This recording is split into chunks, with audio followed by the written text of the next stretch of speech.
form and come back ready to compete. But by the time he come back, he's only going to have 10 starts under his belt, and Justin Herbert to have about 30. So that's learning on the job. I thought he stepped in this year and did a tremendous job for his team. A lot of close games, some games that they should have won. But, you know, for him to kind of put it all together and show that he have a complete understanding of the offense and what needs to be done, you know, I like what this team can do moving forward. Anthony Lynn is a great play caller. I think he's a great coach. He understands the run game.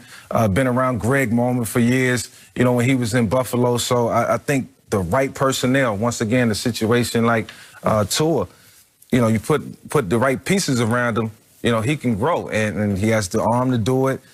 Keenan Allen and a bunch of other guys that he can distribute the ball to, add some free agents, add some guys in the offseason, and you got a quarterback with some weapons and can compete.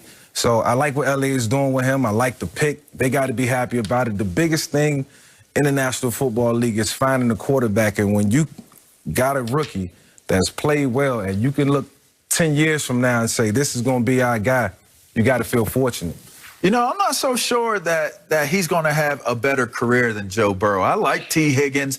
He's actually one of those bright spots in Cincinnati at the receiver's position where you could see that connection forming before the injury took place. Yeah. That Cincinnati Bengals team is a team that's actually trending up if you take a good, hard look to put together. You know, you look at the rest of the class, CeeDee Lamb came on and has played lights out as a rookie. You look at James Robinson, you know, he's played well as a running back in Jacksonville.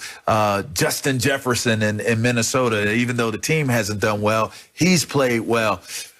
But Justin Herbert has played at the highest level of any rookie coming into where we are right now. So I do look at him as a lock for the Offensive Rookie of the Year.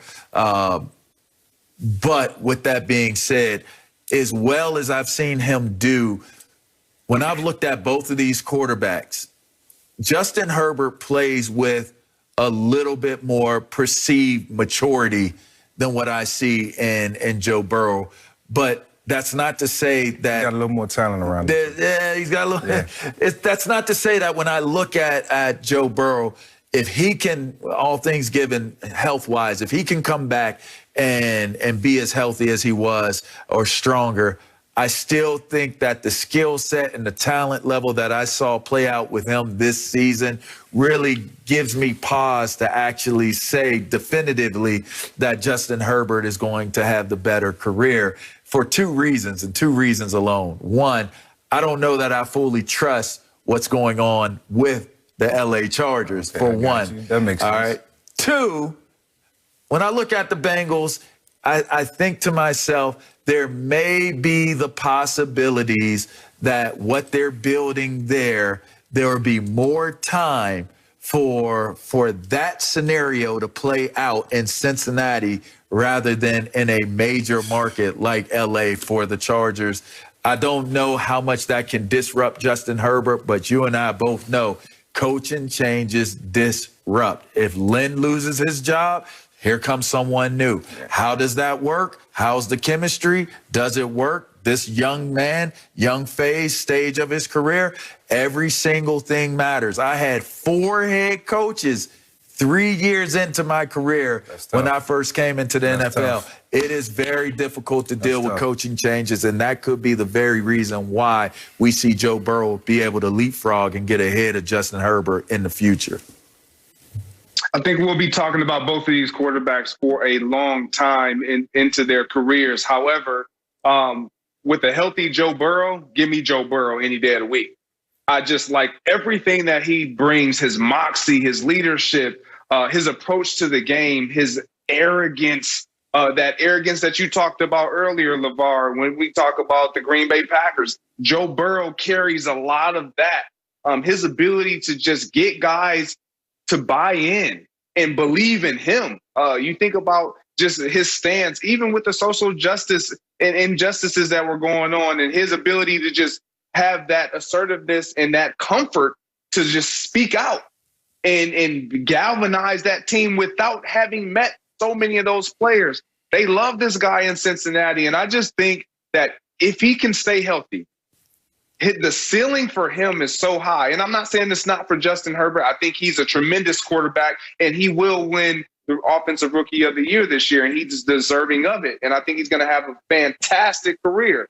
But Joe Burrow, you alluded to something in Cincinnati. They're not as far off as people think. Not. Like, personnel-wise, they have players. They have guys that they're trying to surround him with. They're going to protect him up front, hopefully, in this draft. But you look at T. Higgins, Tyler Boyd, you have an elder statesman in A.J. Green that may be on the way out. We'll see. But they have pieces around him at the running back position, at the receiver position. I like their head coach, young-minded guy who understands what he has in Joe Burrow, and will allow him to flourish, will put him in positions of success. That's what we saw before the injury. When we look at both of these guys, 9-10 games into the season, they were neck and neck. I mean, and some would say Joe Burrow was doing more with less because he was in Cincinnati, a dumpster fire, if you will, where quarterbacks go to die. And he's done so much positive to where we believe this team is going to have so much life because of his ability. I just like all that he brings, his ability to get out the pocket, his accuracy, his down the field accuracy. He's a special, special talent. They both are, but give me Joe Burrow long term.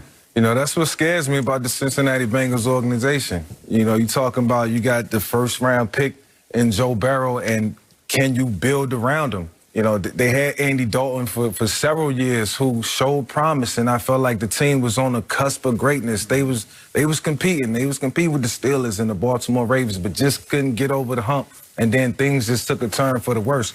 So most importantly, like we all just said, it's about building around Joe Burrow. Unfortunately for him, he's going to have some time off because he got to get that knee right and get some confidence in it before he can get back into the fold, full throttle, feeling good about himself and playing this game, which is a dual threat type of game. And that's what I like about him.